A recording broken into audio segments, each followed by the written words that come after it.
చాలామంది అడ్మిట్ కావడం అదంతా జరిగింది. వ్యాక్సినేషన్ తీసుకున్నాము, తర్వాత మనం వ్యాక్సిన్తో పాటు మనం ఐసోలేషన్ ఉన్నాము, తర్వాత టెస్టింగ్, తర్వాత ట్రేసింగ్ అవన్నీ నడిచిపోయినాయి. ఇప్పుడు అది పాండమిసిటీ అంటారు. ప్రపంచం మొత్తంలో వచ్చింది ఈ వైరస్ కాబట్టి పాండమిసిటీ అంటారు.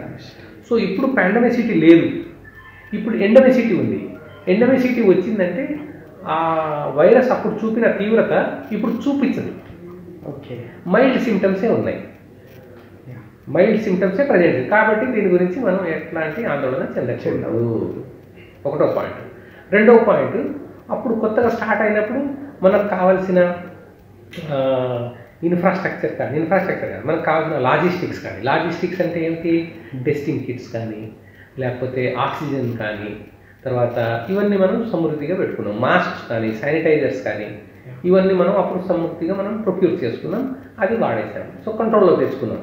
సో ఆ లాజిస్టిక్స్ కూడా మనకు అప్పుడు ఏ విధంగానైతే మనం ఉన్నాయో, ఇప్పుడు వెంటిలేటర్స్ కానీ, ఆక్సిజన్ సిలిండర్స్ కానీ, ఓకే. సో ఇవన్నీ కూడా మనకు ఇప్పుడు ఉన్నాయి, మనకు సమృద్ధిగా ఉన్నాయి, సరిపోను ఉన్నాయి, ఓకే. సో లాజిస్టిక్స్లో ఇబ్బంది లేదు. తర్వాత రెండోది కావాల్సింది ఏంటి, ఇన్ఫ్రాస్ట్రక్చర్ అంటే పిఎస్సిస్లో చేస్తారు, తర్వాత సిఎస్సిస్లో చేస్తారు, చూస్తారు పేషెంట్స్ని, తర్వాత మీకు ఈ మన ఏరియా హాస్పిటల్స్లో చూస్తారు, తర్వాత డిస్ట్రిక్ట్ హాస్పిటల్లో చూస్తారు, టెర్షరీ హాస్పిటల్లో కూడా చూస్తారు.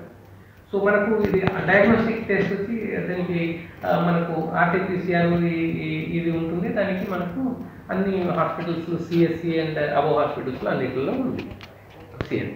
సో మనకేంటంటే 34 డయాగ్నోస్టిక్ సెంటర్స్ ఉన్నాయి, దాంట్లో ఈ టెస్ట్ జరుగుతుంటాయి, ఓకే.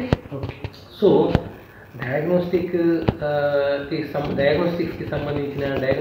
సంబంధించిన ఇవి కూడా మనకు ఉన్నాయి ప్రస్తుతానికి. తర్వాత అవసరాన్ని బట్టి మనం ఇంకా తెప్పించుకుంటాము. తర్వాత మనకు ఫెసిలిటీస్ ఉన్నాయి, హాస్పిటల్స్ అంటే హాస్పిటల్స్ ఉన్నాయి, సరిపోను హాస్పిటల్స్ ఉన్నాయి, సరిపోను బెడ్స్ ఉన్నాయి, ఓకే. సో ఇది ఒకటి. ముఖ్యంగా మనం ఇప్పుడున్న పరిస్థితులు ఏంటంటే ఇన్ఫెక్షన్ ఎప్పుడూ ఉంటుంది, ఎప్పుడు ఉంటుంది, అప్పుడప్పుడు కొంచెం ఎక్కువ కావచ్చు, అప్పుడప్పుడు తక్కువ కావచ్చు, ఇది. తర్వాత ఇంకోటి ఏంటంటే ఆల్రెడీ పాతబడ్డ వైరస్ కాబట్టి వైరస్లో చేంజెస్ వస్తుంటాయి, మ్యూటేషన్స్ అని అంటారు. ఆ మ్యూటేషన్స్ వచ్చినప్పుడు కూడా దాని ప్రజెంటేషను ప్రస్తుతానికి మైల్డ్గానే ఉంది. సైంటిస్ట్ మనకు చెప్తుంటారు కదా, ఇప్పుడు ఐసీఎంఆర్ కానీ, Indian council for medical research కానీ, తర్వాత మనకు national centre for disease control కానీ, ఇవన్నీ కూడా national centre for communicable diseases కానీ, ఎన్సిడిసి కానీ. సో ఇవన్నీ మనకు గవర్నమెంట్ ఆఫ్ ఇండియా నుంచి టైం టు టైం మనకు గైడ్లైన్స్ వస్తాయి. సో ఇప్పటివరకు మన గవర్నమెంట్ ఆఫ్ ఇండియా గైడ్లైన్స్ ఇంతవరకు రాలేదు అనేది ఇది ఎండమిసిటీ, ఇది మామూలుగానే ఉంటుంది. ఇది ఏదైతే పేపర్లలో అక్కడిక్కడ హైప్ నడుస్తుందో అంతగా హైప్ రాక్కర్లేదు అసలు. మళ్ళీ కొత్తగా వచ్చినట్టు, కొత్తగా పాజిటివ్ వచ్చినట్టు, కొత్తగా కేసు వచ్చినట్టు అట్లా రాస్తున్నారు అందరూ.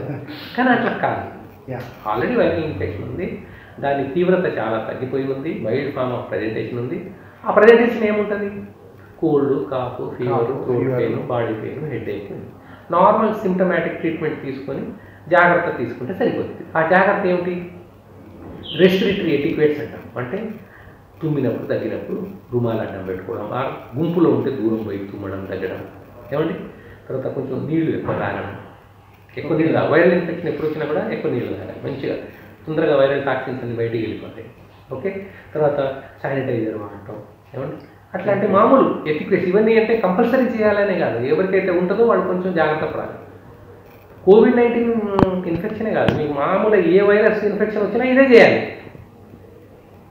ఓకే, అర్థమవుతుంది కదా. సో ఇట్లా చేసేసుకొని మనం జాగ్రత్తగా ఉండడం మంచిది. తర్వాత రెండవ ముఖ్యమైన విషయం ఏంటంటే, ముఖ్యంగా senior citizens, above 60 years of age ఉన్నవాళ్ళు, తర్వాత కోమార్బిడ్ కండిషన్స్ ఉన్నవాళ్ళు, అంటే రీనల్ డిసీజెస్ కానీ, లివర్ డిసీజెస్ కానీ, లేకపోతే గ్యాస్ట్రో ఇంటెస్టినల్ డిసీజెస్ కానీ, లేకపోతే cardiac diseases, heart related diseases కానీ, లేకపోతే మనకు ఇమ్యూనో కాంప్రమైజ్డ్ పర్సన్స్ కానీ, మనకి లేకపోతే క్యాన్సర్తో బాధపడుతున్న వాళ్ళు కానీ వాళ్ళు జాగ్రత్తగా ఉండాలి. అట్లాగే ప్రెగ్నెంట్ ఉమెన్ కానీ, చిన్నపిల్లలు జాగ్రత్తగా ఉండాలి, జాగ్రత్తగా ఉండాలి. సో కోమార్బిడ్ కండిషన్ ఉన్నోళ్ళు, above 60 years of senior citizens, మిగతా వాళ్ళు జాగ్రత్త పడతారు. చిన్నపిల్లలు ఇప్పుడు వ్యాక్సిన్లు అంటే అవసరం లేదు సార్. ఇప్పుడు వ్యాక్సిన్ గురించి ఇప్పుడు దాని గురించి ప్రస్తావనే లేదు. ఆల్రెడీ కూడా వ్యాక్సిన్ తీసుకున్నాం కదా, first dose, second dose, booster dose తీసుకున్నాం. ఇప్పుడు ఎండమిసిటీ అయిపోయింది. ఎండమిసిటీ వచ్చిన తర్వాత మనకు ఎలాంటి గైడ్లైన్స్ గవర్నమెంట్ ఆఫ్ ఇండియా నుంచి రాలేదు. దేని గురించి కూడా రాలేదు. అసలు ఇట్లా చేయండి అట్లా చేయండి అని కూడా ఏం రాలేదు. అంటే it is just like that. అంటే మనం కావాల్సుకొని హైడ్ చేస్తున్నాం. ఓకే, నేను అంటున్నది మీకు, ఒకసారి వైరస్ వచ్చిన తర్వాత వైరస్ ఎల్లప్పుడూ ఉంటుంది ఇక, అది ఎప్పుడు పోతుందో తెలియదు. సో వైరస్ వచ్చింది ఒకటి, అప్పుడున్న తీవ్రత ఇప్పుడు లేదనేది ఒకటి. మ్యూటేషన్స్ ఉన్నప్పటికీ మ్యూటేషన్స్ వస్తుంటాయి, అది normal. Mild form of presentation మాత్రమే ఉంటుంది. కాబట్టి ప్రజలకు విజ్ఞప్తి ఏంటంటే మీరు జాగ్రత్తగా ఉండండి. తర్వాత భయపడాల్సిన అవసరం లేదు. మామూలు సిమ్టమ్స్ తోటి భయం అయిపోతుంది, మామూలు అంతే. ఇంతే మనం చెప్పాల్సింది. సో మన గవర్నమెంట్ ఆఫ్ ఇండియా ఏమి గైడ్లైన్స్ వచ్చినప్పుడు దాని ప్రకారం అయినా కూడా మనం మెడికల్ అండ్ హెల్త్ డిపార్ట్మెంట్ ఎప్పుడు సన్నద్ధంగానే ఉంటుంది. ఎందుకంటే ఇన్ఫ్రాస్ట్రక్చర్ పరంగా, హెచ్ఆర్ పరంగా, లాజిస్టిక్స్ పరంగా మనం సన్నద్ధంగానే ఉన్నాం. సో ఇంకా ప్రాబ్లం దట్స్ ఆల్. ఇంతే. మీరు ఇట్లా రాయాలని చూసుకొని మంచిగా రాసుకోండి. Okay sir, thank you so much sir for your cooperation.